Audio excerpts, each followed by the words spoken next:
పిలిపించారు. తిరుమల తిరుపతి దేవస్థానంతో సహా తిరుమల తిరుపతి దేవస్థానంలో ప్రతి కమిటీలో కూడా 2 ఆర్యవైశ్యులు ఉండేవాళ్ళు. ఈరోజు ఎక్కడైనా ఉన్నారా? కనకదుర్గమ్మ దేవాలయంలో ఉన్నారా? ద్వారకా తిరుమలలో ఉన్నారా? ఏ దేవాలయంలో ఉన్నారా అసలు ఆర్యవైశ్యులు? ఎందుకు ఆర్యవైశ్యులకి అర్హత లేదా? దేవాలయం సభ్యులుగా ఉండడం కానివ్వండి, నామినేటెడ్ పోస్టులో కానివ్వండి ఉండే అర్హత లేదా? కేవలం 2 ఎమ్మెల్యే పదవులు ఇవ్వాలి కాబట్టి, వయసులకు మంత్రి పదవి ఇవ్వాలి కాబట్టి ఒక మంత్రి పదవి, ఆర్యవైశ్య కార్పొరేషన్ ఆర్యవైశ్యులకు ఇవ్వాలి కాబట్టి ఆర్యవైశ్యుల కార్పొరేషను. ఇంతకు మించి మీరు ఎవరికి ఇచ్చారండి నామినేటెడ్ పదవులు? ఆర్యవైశ్యుల్ని ఓటు బ్యాంకుగానే కూటమి ప్రభుత్వం చూస్తున్నది. ఎన్నికల ముందు మాత్రమే ఆర్యవైశ్యుల మీద ప్రేమ చూపెడతారు. ఎన్నికల తర్వాత ఆర్యవైశ్యుల్ని పక్కకి పెట్టే ఈ కూటమి ప్రభుత్వానికి బుద్ధి రావాలని చెప్పి నేను మీ ద్వారా కోరుకుంటున్నాను. ఎందుకంటే జగన్మోహన్ రెడ్డి గారు హయాంలో ఆర్యవైశ్యులకు పెద్దపీట వేసి ఒక ఆర్టీఏ మాజీ కమిషనర్గా కావచ్చు, ఆయన అదేవిధంగా ఎన్విరాన్మెంట్ చైర్మన్గా కావచ్చు, అనేక పోస్టులు చెప్పుకోవడానికి బోల్డ్ పోస్టులు జగన్మోహన్ రెడ్డి గారు ఇచ్చారు. అందరికి ఆర్యవైశ్యులకు అవకాశం కల్పించారు జగన్మోహన్ రెడ్డి గారు. కానీ ఈ ప్రభుత్వంలో ఎవరికైనా కానీ ఆర్యవైశ్యులకి నామినేటెడ్ పోస్టులు ఉన్నాయా? అసలుకి ఆర్యవైశ్యులు పదవులకు అర్హత లేదా? నేను దయచేసి తెలుగుదేశంలో పార్టీలు కానీ, జనసేనలో కానీ, కూటమిలో ఉన్న నాయకుల్ని నేను సూటిగా ప్రశ్నిస్తున్నాను.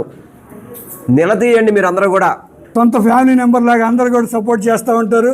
మీ అందరికి కూడా ప్రత్యేక ధన్యవాదాలు తెలుపుతూ, వాస్తవంగా మేము పార్టీ ఆఫీస్లో ఒక 50 మందితోనో 100 మందితోనో పెడదాం మీటింగ్ అనుకున్నాం. యాక్చువల్గా మీ అందరికీ తెలుసు ఆర్యవైశ్యులు పార్టీ ఆఫీస్కి రావటం ఎంత ఇబ్బందో. కానీ ఈరోజు మా ఎల్లంపల్లి సీనన్న కానీ, అన్నారాంబాబు కానీ అంత పెద్దలు వస్తున్నారని ఒక్క పిలిపించానంతే. నేను ఊహించలా 3 సార్లు నేను భోజనాలు కూడా పెంచాల్సిన పరిస్థితి వచ్చింది. అంటే మీరందరూ గమనించాలి, ఈ రాష్ట్రంలో ఆర్యవైశ్యులు ఈ కూటమి ప్రభుత్వానికి ఎంత వ్యతిరేకత ఉన్నారో. ముఖ్యంగా ఆర్యవైశ్యుల మీద దాడులు ఈ 2 సంవత్సరాల్లో ఏ విధంగా జరిగాయో మేమంతా కూడా చూపించడం జరిగింది. అంతేకాదు ఆర్యవైశ్యులు ఎవరన్నా గొంతెత్తి మాట్లాడాలంటే దొంగ కేసులు పెట్టే పరిస్థితి. ముఖ్యంగా నేను ఈ ఆర్యవైశ్య మహాసభ పెద్దలకు కానీ, టీజీ వెంకటేష్ గారికి కానీ, మరియు ఈ సత్రాల వాళ్ళకి కానీ మొత్తానికి చెప్తా ఉన్నా, మీ ఇష్టానుసారంగా ప్రవర్తిస్తున్నారు. ఆర్యవైశ్యుల రాష్ట్ర అధ్యక్షులు కావాలంటే టీడీపీ వాళ్ళ సపోర్ట్ ఎమ్మెల్యేలు కావాలా? ఒక చిన్న పదవి కావాలంటే ఎమ్మెల్యే లెటర్ ₹1,00,000 డబ్బులు కావాలా? ఎంత దుర్మార్గంగా వ్యవహరిస్తున్నారు ఇవాళ. ఈ యొక్క స్పందనకి కారణం, ఏకైక కారణం నేను చెప్తున్నా, మీరు నిరంకుశంగా వైఎస్ఆర్ పార్టీ అంటే ఒక్క పదవి కూడా మీరు ఇవ్వకుండా దూరంగా పెడుతున్నారు. రానున్న రోజుల్లో సీనన్న ఆధ్వర్యంలో ఖచ్చితంగా మేము ఇంకొక ఆర్యవైశ్య మహాసభ పెట్టి, ఇవాళ నేను అనుకుంటే ఈ 56 మండలాల అధ్యక్షుడు ఈరోజు ప్రకటించగలను. అధ్యక్షుడు కూడా ప్రకాశం జిల్లా అధ్యక్షుడు ఇవాళ ప్రకటించగలను. కానీ మీకు కూడా పద్ధతి మార్చుకోండి.